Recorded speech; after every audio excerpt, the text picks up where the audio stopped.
बिल्कुल ठीक है, हम वो पढ़ के टीचरों से पढ़े हुए हैं, तो आप मेरे सामने एक टीचर हो के यहाँ झूठ मारी जा रही है,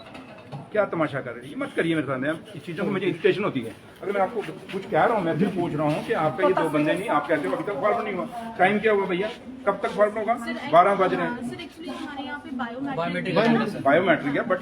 यू शुड नो।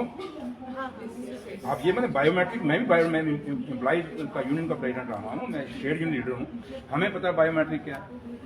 किस चीज़ की बायोमेट्रिक को अभी 12 तक आपके पास अगर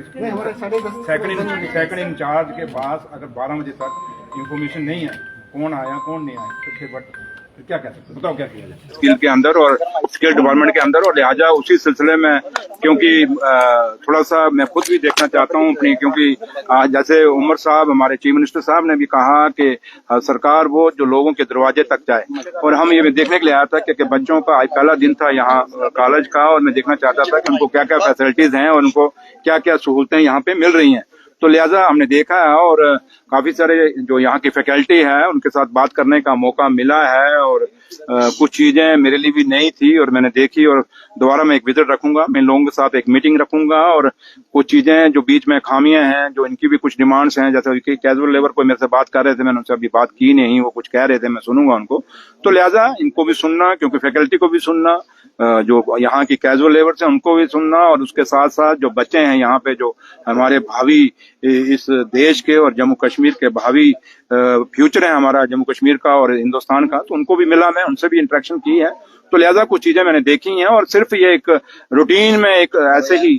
मेरी एक विजिट थी, उसमें हम ज्यादा कोई हवाला करने की जरूरत नहीं है कि कोई ऐसा था, कोई छापा था या कुछ नहीं, ऐसा कोई छापा वापा नहीं है, सिर्फ रूटीन थी। मैंने पहले ही ऑलरेडी इनको कन्वेट था कि मैंने आना है। उसका कहना है कि अगर हमारे कॉलेज में किसी चीज की कमी है या फिर हमें किसी चीज आपसे कॉन्टेक्ट कर सकते हैं। मैंने बच्चों को कहा है कि अगर आपको कोई प्रॉब्लम आती है, अगर इनकेस कोई फैकल्टी मेंबर, मैं सारों का नहीं कहता, कुछ फैकल्टी मेंबर होते हैं और हर चीज हर समाज में होते हैं, हर सोसाइटी में होते हैं, कुछ थोड़े से लटरमस्त होते हैं, तो अगर कोई ऐसा कोई फैकल्टी मेंबर या कोई आदमी आपको या कोई यहाँ की जो एडमिनिस्ट्रेशन है उनकी तरफ से आपको कुछ अगर सहूलतें नहीं दी जाती, हमसे सरकार की तरफ से आती हैं, बट नीचे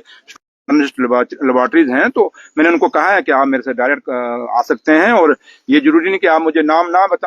आप शरेआम ना बताएं, कम से कम मेरे ऑफिस में कभी भी आ जाएं या मुझे कन्वे कर दें, मेरे व्हाट्सएप पे कन्वे कर दें, उस चीज पे जरूर एक्शन होगा, और मैंने एक्शन लिए भी हैं और आपने देखा होगा। तो लिहाजा मकसद एक ही है, ना किसी को डराने का मकसद हमारा नहीं है या किसी को धमकाने का मकसद नहीं है, हमारा एक है कि हर आदमी, जैसे सरकार अपना अकाउंटेबिलिटी समझ रही है कि हमारी लोगों के आगे, क्योंकि ये जो लोग हम जिनके पास में आए हों ये भी तो वोटर हैं। अब हम में से कोई मेरे होंगे, कोई किसी और के होंगे, किसी और के होंगे, किसी अलग अलग पार्टियों को वोट डाले होंगे, कोई थोड़ा सारों को डाला, लेकिन है तो डेमोक्रेसी के लोग हैं, इसी डेमोक्रेसी में ये बसते हैं। तो लिहाजा इनकी भी सुनना जरूरी है और इनको भी सुना और सब कुछ है, लेकिन अल्टीमेट यही है कि अकाउंटेबिलिटी फिक्स करना। अगर सरकार की अकाउंटेबिलिटी है तो ये जो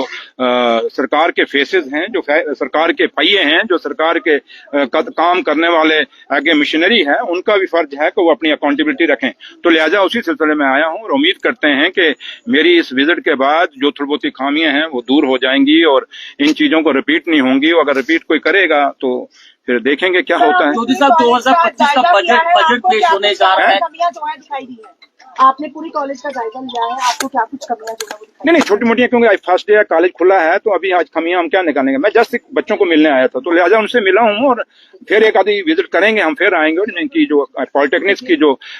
एक सारे पॉलिटेक्निक जो जम्मू सूबे के हैं, मैं उनसे बैठ के उनकी एक मीटिंग बुलाऊंगा, उनसे बात करूंगा, कुछ इनसे भी सुनेंगे कि इनको प्रॉब्लम्स क्या क्या है। तो लिहाजा कुछ चीजें जो देखी हैं हमने, कुछ है जो कहीं कुछ है, तो उसको अब यहाँ आपके सामने डिस्क्लोज करने की मैं जरूरत नहीं समझता और ना करूंगा, क्योंकि हमारे लोग हैं, हम में से हैं और हाँ हमारे साथ आखिर हमने चलना तो इनके बुनियाद पर ही है, इनके बलबूते ही चलना। तो लिहाजा इसमें ज्यादा हमें इफ एंड बट लगाने की जरूरत नहीं है। Thank you. जम्मू कश्मीर एक वो था कि नया बजट आएगा, जम्मू कश्मीर को स्पेशल कुछ मिलेगा। देखिए, जहां तक बजट का है, हम उम्मीद करते हैं कि जम्मू कश्मीर की सरकार चुनी हुई लोगों की सरकार है। ये सरकार को जो बजट के वहां से कोई पैसा मिलेगा वो सरकार को नहीं मिलेगा, वो लोगों को मिलेगा। और लोग हमारे लिए जितने इम्पोर्टेंट हैं वो उनके लिए भी इम्पोर्टेंट हैं, जिनकी आज सरकार दिल्ली के अंदर है, जो यहाँ पे नुमाइंदे की बात करते हैं। तो लिहाजा उम्मीद करते हैं कि जम्मू कश्मीर के काफी सारे इश्यूज हैं, जैसे डेली वेजर को रेगुलाइज करना है, एसपीओज के लिए वहां पे है, उसके बाद हमारे टूरिज्म को बढ़ावा देना है और उसके साथ साथ जो हमारी इंडस्ट्रीज हैं, जो आज हमारी इंडस्ट्री जम्मू कश्मीर के लोग जो यहाँ के रहने वाले हैं उनकी इंडस्ट्रीज खत्म हो रही हैं और बाहर के लोगों को हमने इन 10 सालों में प्रायोरिटी दी है। और मेरे आने के बाद मेरे लीडर और जम्मू कश्मीर के मुख्यमंत्री उमर अब्दुल्ला साहब ने साहब कहा कि बाहर के लोग आएंगे तो पहले हमें ये बताएंगे कि हमारे लोगों को, हमारे बच्चों को नौकरियां कितनी देंगे, क्योंकि हमारे बच्चों को अगर रोजगार नहीं मिलेगा तो ऐसी इंडस्ट्री हमें नहीं चाहिए। हमें ऐसी ठेकेदारी भी नहीं चाहिए जो हमारे बच्चों को यहाँ पे आके नौकरियां ना दे। तो इसलिए हम साफ हैं, ये नहीं कि हिंदुस्तान हम सबका है, लेकिन इसका मतलब नहीं कि बाहर के लोग यहाँ पे आएंगे हमारी नौकरी में ले जाएंगे, जमीनें भी ले जाएंगे, हमारे टूरिस्ट प्लेसेज की जमीनें भी खरीद के चले जाएंगे, हम जाने देंगे नहीं जाने देंगे। लिहाजा और लेकिन एक बात जरूर कहूंगा कि आज खास करके जम्मू के लिए एक बहुत बड़ी जम्मू को सोचना पड़ेगा कि जम्मू ने क्या करना है, क्योंकि जम्मू का आज इंडस्ट्री खत्म हो रही है, आज जम्मू का दुकानें खत्म हो रही हैं, क्योंकि ट्रेन आने के बाद जब ये कश्मीर में सीधी जाएगी तो जम्मू में व्यापार खत्म हो जाएगा। हम कभी नहीं चाहेंगे, ना उमर साहब चाहेंगे, ना हम चाहेंगे कि जम्मू रेलवे स्टेशन और जम्मू कभी पठानकोट बन जाए, क्योंकि हमारे बुजुर्ग बताते थे कि पठानकोट पहले बड़ी वहां पे गहमागामी हुआ करती थी, लेकिन जब ट्रेन